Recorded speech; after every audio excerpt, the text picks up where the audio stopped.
the line, you can't fold and you can't bend. Y'all be playing it safe and I be going for the win. Remember back when they was doubting on the kid. Now they tuned in cause my game too legit.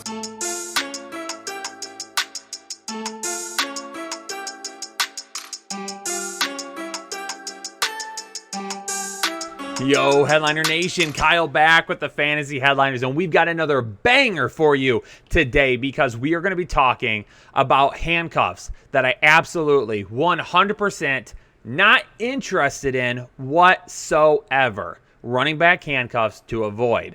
We get this question a lot. Should I draft so-and-so's backup or should I add this guy's backup? We're going to talk about it right here. And we're going to cover everybody. Why? We could do a few guys here and there and be like, those are guys that I want.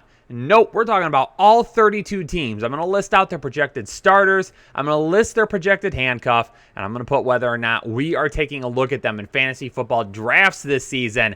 But before we get into the video, down below, unless you're on an iPhone, if you look down right next to the subscribe button, there's a red button that says join. If you're looking for a little bit extra from the Fantasy Headliners, that is the way to do it. For $4.99 a month, you're going to get access to exclusive content seen only here on the channel by members and an extra live show this season. Have you seen our live shows? They are crazy out of control. We're going to start doing a kickoff live show Sunday mornings only for members. $4.99 a month is going to get you access to that. A bunch of emojis, different badges. You can show it off in the chat and show everybody that you are an exclusive member of Headliner Nation. So if you're on anything other than an iPhone, you can't do it on an iPhone for whatever reason. I don't know. Anything other than an iPhone, right down below, click on join.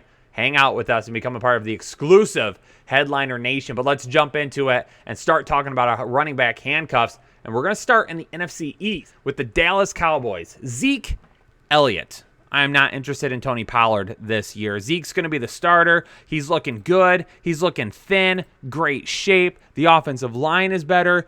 Zeke has always been the guy there. And listen, if Tony Pollard was going to get his fair shake, it would have happened last season. But the area in which he could really help out teams, which would be the passing game, there's far too many pass catchers there now. Zeke will be the main target, but Tony Pollard was a guy that I thought in the past could help him out. Now, in dynasty leagues, yeah, absolutely. We want Tony Pollard because Zeke could be let out of his contract for a very minimal hit in the next year or two. Pollard would be good then, but in redraft, we're not interested in it. For the New York Giants, Devontae Booker is the handcuff to Saquon Barkley. There is only one reason or one scenario in which I would draft Devontae Booker. If your running back depth is shallow and you used a first-round pick on Saquon Barkley. As of right now, it does look like Barkley is going to be ready to go for the regular season, but anything can happen between now and then. And if for some reason Barkley were to miss that first week, Booker can step in and you can use him until Barkley is 100% and ready to go. Again, I am not drafting other handcuffs over him potentially. I'm not going to just take him to say, oh, I could use him. The only reason I am taking him is if I used a first-round pick on Saquon Barkley. You are in a deep league. We're talking like deep rosters in a 12-team, 14, or 16-team league, and the running back depth on your team is abysmal. Then we'll talk about Booker. The handcuff as of right now to Miles Sanders is Jordan Howard. But listen, the Philadelphia Eagles have been bringing in running backs left and right. We've got Jordan Howard. We've got Boston Scott. They drafted Kenneth Gainwell. They brought in Kerryon Johnson. As of right now, Jordan Howard is going to be that handcuff. Now, Howard could be cut by the time the season gets here. And if it happens, it happens. But then who's up next? And that's why I'm not interested in Miles Sanders' handcuff, is because I don't know who it's going to be. Right now, Jordan Howard is the guy, but Boston Scott has been getting much more runs with the one than what Kenneth Gainwell has gotten at this point. People look at Kenneth Gainwell and they're like, oh, a PPR guy, but Boston Scott is getting more run with the ones right now than what Kenneth Gainwell is. So Boston Scott might be that receiving back. It's just behind Miles Sanders, and I'm already pretty low on Miles Sanders this season, much lower than I would like to be. I don't know what is going on after him. I'm not interested in it at all. The handcuff to Antonio Gibson in Washington is going to be J.D. McKissick. And last season, if you own McKissick, he helped you out of some tough spots. In PPR and half PPR leagues, he was a guy that you could flex in there, and he was getting you some points because of how many targets he got. But listen, we've heard it over and over again from Washington and Ron Rivera this offseason. Antonio Gibson has improved, and he has improved dramatically in several areas of his game, and they are very excited for the next step that he will take. Alex Smith, the check down king, is no longer there. J.D. McKissic is not going to be the guy that he was last season, and I feel like right now people are overdrafting him because all they do is they just look at those numbers from last year and they're like, oh, he'd be good as a bench staff, but it's not the same team, it's not the same quarterback, and it is certainly not the same Antonio Gibson that we saw last year. Let's head up north a little bit. Start in Chicago, David Montgomery. His handcuff is Damian Williams, and I'm not interested in Damian Williams whatsoever. Recently, we have heard that Tariq Cohen is just not looking like himself. He is not looking like the guy that was just a phenomenal pass catcher and weapon out of the backfield for Chicago before his injury last year. David Montgomery, they have said that they want to see him get 200-plus carries. And if you take a look at what David Montgomery did last season in the passing game, the dude was great in the passing game. He was one of the better pass-catching running backs in the NFL based on volume last year after Cohen went down. Now, do they want David Montgomery to take all of those touches again? Probably not. Damian Williams will get some looks, but David Montgomery is going to be the guy that they lean on. They've done it already. They've seen it. Give me David Montgomery. Don't give me his handcuff, though, because there's not going to be enough volume to go around. I will, however, in Detroit, use a later-round pick on Jamal Williams if you're feeling a little saucy. DeAndre Swift is going to be a really, really good pass-catching back this season. In PPR and half PPR leagues, I think he is a guy that's going to push into that high RB2 region because of the work that their new head coach, or not new head coach, but new offensive coordinator, Anthony Lynn, did as a head coach while with the Chargers. I mean, I did a breakout or bust on DeAndre Swift a few days ago. You can find it. Go to our videos, look through just a few days ago, the Swift thumbnail. I break it down for you. But Jamal Williams is going to get a lot of touches on the ground this season. If anything were to happen to Swift, Jamal Williams is going to become a guy that, with nobody there really to steal a whole lot of touches, is going to become a valuable player. I like it. This team with Dan Campbell at the helm is going to want to try and push the football on the ground. They're going to want to run it, and Jamal Williams is going to get a decent look. They didn't bring him in as a free agent and pay him for nothing, ladies and gentlemen. Aaron Jones, I'll take A.J. Dillon as well. I'll take A.J. Dillon a little late, but really for me personally, I only really want A.J. Dillon if I own Aaron Jones.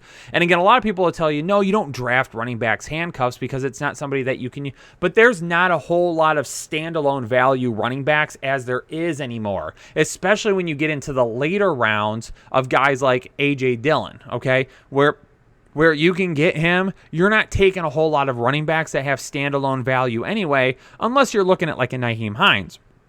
With A.J. Dillon, I'm drafting A.J. Dillon if I own Aaron Jones because, again, if something happens to Aaron Jones, A.J. Dillon is a guy that pushes RB1 territory, and I want that. Is he going to have standalone value by himself? Probably not. He's going to score some touchdowns, but you're going to have to be looking at starting A.J. Dillon like in games where we know Green Bay is really just going to smash the other team and they're going to be running the football a whole lot. Dalvin Cook's backup or handcuff, Alexander Mattison, is a popular pick every single year because people are like, well, if Cook gets hurt, Alexander. But last season when Cook missed a little bit of time, it wasn't like Alexander Mattison all of a sudden came out of nowhere and was like, boom, right? He was not nearly the running back that people see from Dalvin Cook. And one of the reasons why I think maybe people continue to draft Alexander Mattison is because they look at it and they say, oh, if Dalvin Cook can do this, Alexander Mattison also could. Look at Alexander Mattison has been good in the situations that he has been used in. I mean, really last season, he only had one game where he was like the guy. At Seattle in week 5, 112 yards on 20 attempts. But outside of that, and then obviously week 17 as well at Detroit when the season basically wrapped up, 95 yards on 21 carries. That's Detroit, though. And really, other than that, he's not a guy that offers anything. He doesn't offer anything in the passing game. The only time that he really gets a whole lot of work is towards the end of games. The one thing we did see with Madison last year is maybe he would be used to spell Cook maybe towards the end of the second quarter and maybe a little bit in like the fourth quarter or something like that. I'm not interested in going in and at him again this year because I think his ADP is just going to be too much for a guy that I want. If you own Dalvin Cook, go ahead and take a shot. But Madison's ADP gets pushed up because people, number one, think Dalvin Cook is just automatically going to go down with an injury. And number two, if he does, Madison's going to be the same as Cook. He's not. He's not the same guy. Let's head down south now in the NFC. Mike Davis, the starter in Atlanta. Right now, I'm projecting the handcuff to be Cordarrelle Patterson. There's people talking about Javian Hawkins. Quadri Olson's name is coming up as well. But Cordarrelle Patterson is a guy that they brought in free agency that if you saw with what he has done in a Bears uniform and a Patriots uniform, he's been used as a running back. He comes in every once in a while and he spells the running back and they do some end arounds with him and toss it to him out of the backfield, move him in motion in and out. So Cordarrelle Patterson for me is the handcuff there. But kind of like a situation that we've already talked about today with the Eagles, who is it going to be? It could really be any three of those guys. It could be a mixture of all of them. The only thing I know about Atlanta is their defense is going to be awful. They're going to have to pass it, and Mike Davis is going to get the majority of the touches on the ground. It makes the handcuff at this point basically unusable. Christian McCaffrey is the starter in Carolina. Chuba Hubbard brought in to replace said Mike Davis, who is now in Atlanta. Chuba Hubbard is a guy that people are looking at again saying, oh, if McCaffrey, look what Mike Davis did. I'm not drafting Hubbard based on the fact that, oh, Christian McCaffrey could get hurt. I mean, he's been a guy, yeah, he got hurt last season, but I'm not automatically going to assume, oh, he's a guy that's going to get hurt again this year. It's not like in his career, dating all the way back to even his college days, McCaffrey was a guy that was getting hurt on a consistent basis, like maybe a Dalvin Cook, right? You draft like an Alexander Madison because of Dalvin Cook's long injury history. Christian McCaffrey doesn't have that. I'm not betting on McCaffrey getting injured. I'm not betting on drafting Chuba Hubbard just because I might be able to use him if it does happen. Alvin Kamara and Latavius Murray form one of the better 1-2 punches in the league in the running game. And I will stick with Murray right now because I don't know what we're going to get out of this offense, and we don't know who the quarterback is going to be. If it's Taysom Hill, absolutely. I think this is an offense that maybe pushes more towards the run game than what we have seen in the past. And that means Alvin Kamara, who has never gotten 200 carries in a season, I don't automatically expect it to happen again, which leaves more than enough carries for Latavius Murray. And then Jameis Winston is the starter. Yeah, that helps push the ball down the field. It brings guys out of the box. It's going to give Latavius Murray a little bit of room to run. I'll take Latavius Murray late. He is a guy who has some standalone value, especially in games in which we think New Orleans is going to be playing in a positive game script. Now, I've got an X next to the Tampa Bay Buccaneers, not because Ronald Jones is the starter and I don't want Leonard Fournette. I really don't want anything to do with this backfield because it could be Ronald Jones on any given week. It could be Leonard Fournette. Keyshawn Vaughn is still there. Gio Bernard is still there. He's going to take pass catching work. Honestly, I just don't want anything to do with this backfield, so I don't want anything to do with the handcuff. Heading out west in the NFC still, Chase Edmonds with the the Arizona Cardinals. With the Arizona Cardinals, James Conner's the handcuff. Give me some James Conner. On a per-touch basis, James Conner actually looks better than what Chase Edmonds does in the stats. But Chase Edmonds is a guy that is going to be a very valuable asset in the passing game, but he is going to lose a lot of premium touches to James Conner down inside the red zone. And then in positive game script, I also believe we see quite a bit of James Conner this year. More on him in the draft guide. Darrell Henderson, give me as much Darrell Henderson as I can possibly get, especially considering he's going in like the third round right now.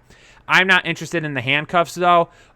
In my mock draft the other day where we did 14 teams, I did end up taking Xavier Jones super late. But personally, I'm not that interested in him because I still think they end up bringing in someone. Is it someone that's going to take a bunch of touches from Darrell Henderson? No, but it is someone that will probably play over Xavier Jones more than what somebody would like. Rashad Penny is the handcuff to Chris Carson in the NFC West for the Seattle Seahawks. And Penny, yeah, I'm taking a shot on Penny this year. Talked about him the other day in my must-have late running back video. Penny is a guy that is explosive and can do a lot of things with the football in his hands. So, yes, I will take a shot on Rashad Penny because Chris Carson, fumble issues and injury concerns Penny could get a look this year. His fifth-year option was not picked up. They're going to want to make sure that, hey, this is not a guy that we're going to want to keep on the roster going forward.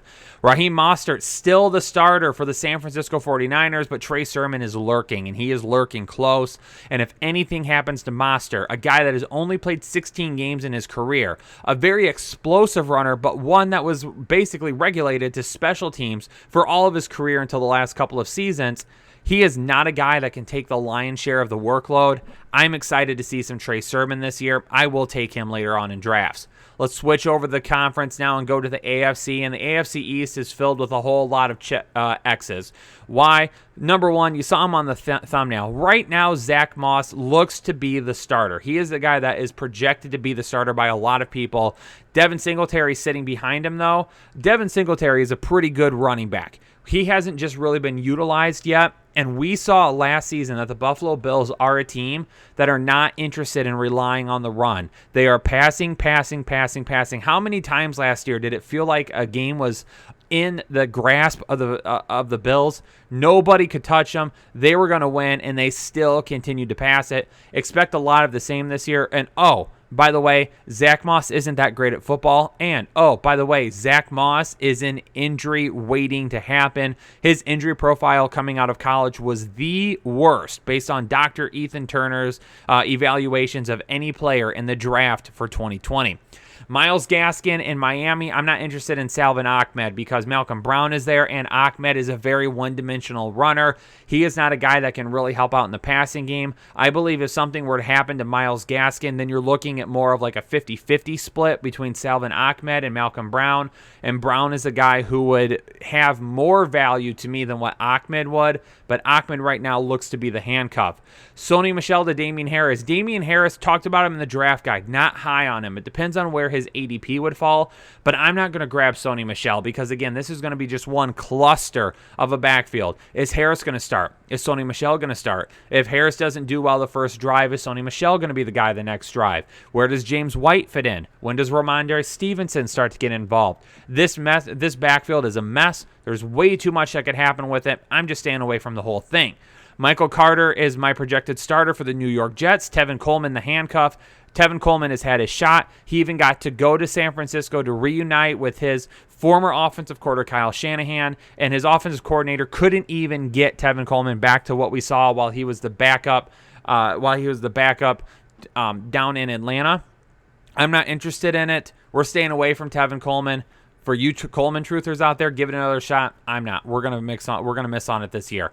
In the AFC North, Gus Edwards, I'm going to be grabbing. We've talked about him so much this season, ladies and gentlemen. He's in the draft guide. He's in a couple of videos. We loved Gus Edwards. He has stand-alone value. He is a guy that you could flex and get at least double-digit points out of any single week.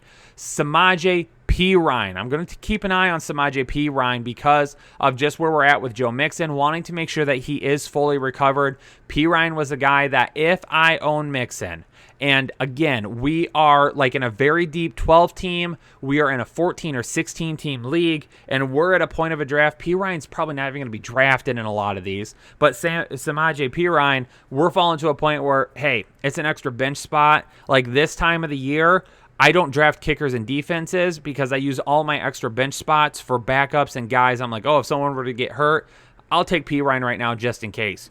Kareem Hunt, obviously we're going to take Kareem Hunt. We love Nick Chubb here, but we love Kareem Hunt too. We have absolutely nothing against Kareem Hunt. We're just trying to get everyone to understand that Kareem Hunt doesn't hurt Nick Chubb as much as you think he does. He does have standalone value though. Kareem Hunt is definitely a handcuff I'll pick up. Najee Harris, the rookie for the Steelers. Benny Snell looks like he is going to be that handcuff right now. Benny Snell is not that good of a running back, okay? I really don't have any other analysis there for you other than Benny Snell ain't it, ladies and gentlemen. Najee Harris is the guy.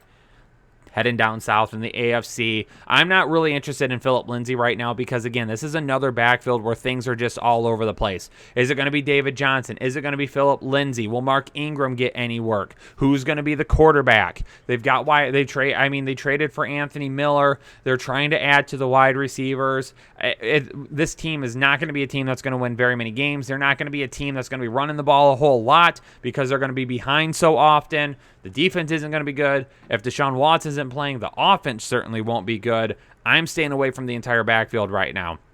Nyheim Hines on my must-have late-round running back video. I talked about him. That was just a couple of days ago. Go and check it out.